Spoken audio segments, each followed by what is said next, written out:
Kita semua tahu ada 6 selat utama di dunia ini, atau disebut Major Strait. Dari 6 selat utama dunia tersebut, 4 ternyata berada di Indonesia. Mengapa dikatakan Major Strait atau selat utama? Benar, selat itu adalah laut di antara 2 pulau. Ada ratusan sebenarnya di dunia ini. Tapi mengapa dikatakan ada selat utama? Karena selat itu dilalui oleh kapal perniagaan. Jalur niaga tersebut memberikan julukan sebagai Major Strait. Dari 6 selat tersebut, nomor 1 ada di wilayah Indonesia, yaitu Selat Malaka. Sekali lagi, dari 6 selat penting dunia tersebut, 4 berada di Indonesia, di mana kita ketahui terusan Panama, terusan Suez itu adalah selat yang di luar Indonesia. Tetapi tahukah kita bahwa Selat Malaka adalah selat yang dilewati lebih dari 100.000 vessel atau kapal niaga besar setiap tahunnya. Dan selat ini merupakan selat terbanyak dilintasi kapal, sehingga dikatakan sebagai selat nomor 1 di dunia. Kita perhatikan negara di utara Indonesia, ada Jepang, Hong Kong, Taiwan, Korea Selatan,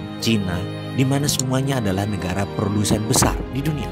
20% vessel mereka ke Amerika Utara, 80% kapal niaga mereka menuju arah Asia Timur, Asia Tenggara, Afrika, dan Eropa. Dan semuanya melalui selat di Indonesia. Bahkan ada 18 juta barel per hari kebutuhan BBM negara utara Indonesia tersebut, di mana 80%-nya disediakan oleh Selat Hormuz, juga melalui Selat Malaka. Australia kalau mengirim barang ke negara utara Indonesia tersebut pasti melewati Selat Lombok dan Selat Makassar. Lalu Indonesia dapat apa sih sebenarnya? Jujur, Indonesia tidak dapat apa-apa dari laut yang dipakai tersebut, dari selat yang dipakai tersebut, tidak dapat apa-apa. Oke, itu masa lalu. Kalau ke depan bagaimana? Bagaimana kalau kita kendalikan selat itu sebagai aset bangsa? Peraturan internasional tidak ada yang mengatur negara archipelago seperti wilayah Indonesia, seperti wilayah negara-negara Pasifik Selatan. Kita peraturan internasional itu selalu mengacu pada aturan kontinental atau daratan. Kita harus ubah wilayah laut selat Indonesia sebagai wilayah Indonesia,